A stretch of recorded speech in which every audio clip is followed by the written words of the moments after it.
Cycle মেকানিকের মেয়ে থেকে Commonwealth champion. জুডোতে প্রথম ভারতীয় হিসেবে সোনা জিতে ইতিহাস গড়লেন ত্রিপুরার মেয়ে অস্মিতা। বাবার মৃত্যু শোক জয় করে গ্লাসগোয় বিশ্বজয় করলেন অস্মিতা দে। কানাডার প্রতিযোগীকে হারিয়ে দেশকে প্রথম স্বর্ণপদক এনে দিলেন দেশের বাঙালি কন্যা অস্মিতা। ভারতীয় ক্রীড়ার ইতিহাসে আরো এক অনুপ্রেরণার গল্প লিখলেন উত্তর পূর্ব ভারতের ছোট্ট পাহাড়ি রাজ্য ত্রিপুরার জুডোকা অস্মিতা দে।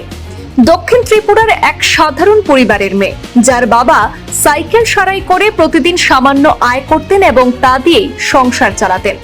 দারিদ্র্য, সীমিত সুযোগ সুবিধা আর বাবার অকাল মৃত্যুর মতো কঠিন বাস্তবকে সঙ্গী করে এগিয়ে গিয়েছেন তিনি।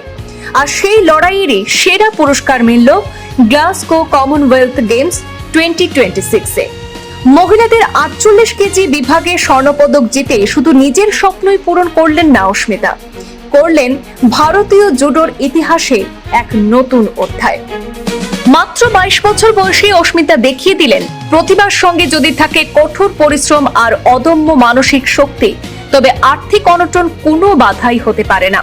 তার সোনা জয় এখন দেশের ক্রীড়া প্রেমীদের কাছে অনুপ্রেরণার এক উজ্জ্বল উদাহরণ। দক্ষিণ ত্রিপুরার ছোট্ট শহর বেলোনিয়ায় জন্ম অস্মিতার। তার বাবা ছিলেন অর্জুন কুমার দে ওরফে গণেশ। তিনি পেশায় ছিলেন একজন সাইকেল মেকানিক। পরিবারের আর্থিক অবস্থা কখনো সচ্ছল ছিল না। ছোটবেলা থেকেই অভাব ছিল তাদের নিত্য সঙ্গী, কিন্তু খেলাধুলার প্রতি প্রবল আগ্রহ আর পরিবারের উৎসাহ তাকে অন্য পথে হাঁটার সাহস দেয়। অস্মিতা শুরুতে ছিলেন 800 মিটারের দৌড়বিদ। স্কুল জীবনেই তারপর শুরু হয় পরিচয় জুডোর সঙ্গে। প্রথমে সাধারণ খেলাধুলা হিসেবে শুরু হলেও খুব দ্রুতই তার প্রতিভা নজরে আসে প্রশিক্ষকদের। উন্নত পরিকাঠামো কিংবা আধুনিক প্রশিক্ষণ কেন্দ্রের সুযোগ না থাকলেও কঠোর অনুশাসন, শৃঙ্খলা এবং আত্মবিশ্বাসের জোরে ধাপে ধাপে এগিয়ে যেতে থাকেন অস্মিতা। মহিলাদের 48 কেজি বিভাগে খেলতে শুরু করার পর রাজ্য এবং জাতীয় পর্যায়ের একের পর এক সাফল্য আসে অস্মিতার ঝুলিতে।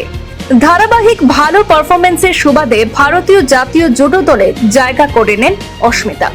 ভোপালের সাই সেন্টারে শুরু হয় কঠোর প্রশিক্ষণ। এরপর আন্তর্জাতিক মঞ্চেও দেশের হয়ে নিয়মিত প্রতিনিধিত্ব করতে শুরু করেন। কমনওয়েলথ গেমসের আগে তার সাফল্যের তালিকায় ছিল এশিয়ান জুনিয়র চ্যাম্পিয়নশিপ এ ব্রোঞ্জ, জুনিয়র এশিয়া কাপে স্বর্ণ, এশিয়ান ওপেনে রূপোর পদক সহ একাধিক আন্তর্জাতিক প্রতিযোগিতার উল্লেখযোগ্য সাফল্য। এবার জাতীয় পর্যায়েও দীর্ঘদিন ধরে 48 কেজি বিভাগের অন্যতম সেরা জুডোকা হিসেবে নিজেকে প্রতিষ্ঠিত করেছেন অস্মিতা দে। তার এই সাফল্যে সাধুবাদ জানাচ্ছেন ত্রিপুরাবাসী থেকে শুরু করে গোটা দেশবাসী। ব্যুরো রিপোর্ট, পূর্বাঞ্চল প্রতিদিন।